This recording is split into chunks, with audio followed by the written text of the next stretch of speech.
Hello everyone, అందరికీ happy Sunday. వీడెవడో తెలుసు కదా. ఈరోజు 2 మూవీస్ అనుకున్నాను. హెడ్ అయితే మార్గన్, టైల్స్ అయితే F1కి వెళ్దామని.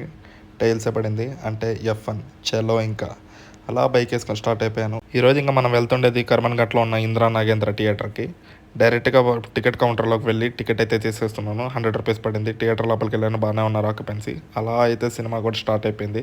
F1 బేసికలీ ఈ సినిమా స్టోరీ ఏంటంటే F1 వరల్డ్ ఛాంపియన్షిప్ అయితే జరుగుతుంటుంది. దాంట్లో one of the team APX అనేది లాస్ట్ పొజిషన్లో ఉంటుంది. ఎలా అంటే ఇంకా ఓనర్స్ ఇంకా దివాలా తీసేసి అమ్మేసుకుందాం అనుకున్న టైం వాళ్ళ ఫ్రెండ్ సోనియా హైస్ని డ్రైవర్గా తీసుకొని వస్తాడు. నెక్స్ట్ సినిమా ఎలా తీసుకొని వెళ్ళింది, చివరికి ఆ APX అనే టీం గెలిచిందా లేదనేది మీరైతే థియేటర్లోనే చూడాలి. ఇంకా నాకు సినిమా ఎలా అనిపించిందంటే భయ్య, వెంటనే 100, 150, 200 తీసేసుకుని దగ్గరలో ఉన్న థియేటర్స్కి వెళ్ళి కూర్చోండి అంతే. చెప్తున్నాను, one of the best cinematic experience అయితే మీరు ఎక్స్పీరియన్స్ చేయబోతున్నారు.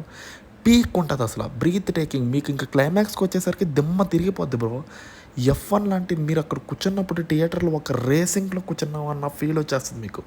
అద్దరిపోద్ది అసలు, గూస్ బంప్స్ చప్పట్లో. నా వల్ల కాలేదు అసలు థియేటర్లో. వాట్ ఎక్స్పీరియన్స్ అండి అసలు. ఈ సినిమాని నేను థియేటర్లో కానీ మిస్ అయ్యంటే జీవితంలో చాలా మిస్ అయ్యేవాడిని అనిపించేసింది. అద్దరిపోయింది సినిమా మాత్రం. ఇది నా రివ్యూ. చూడాలనుకుంటే థియేటర్లో మాత్రమే వెళ్ళి చూడండి. ఎసే చూసేయండి అంతే. That's the review.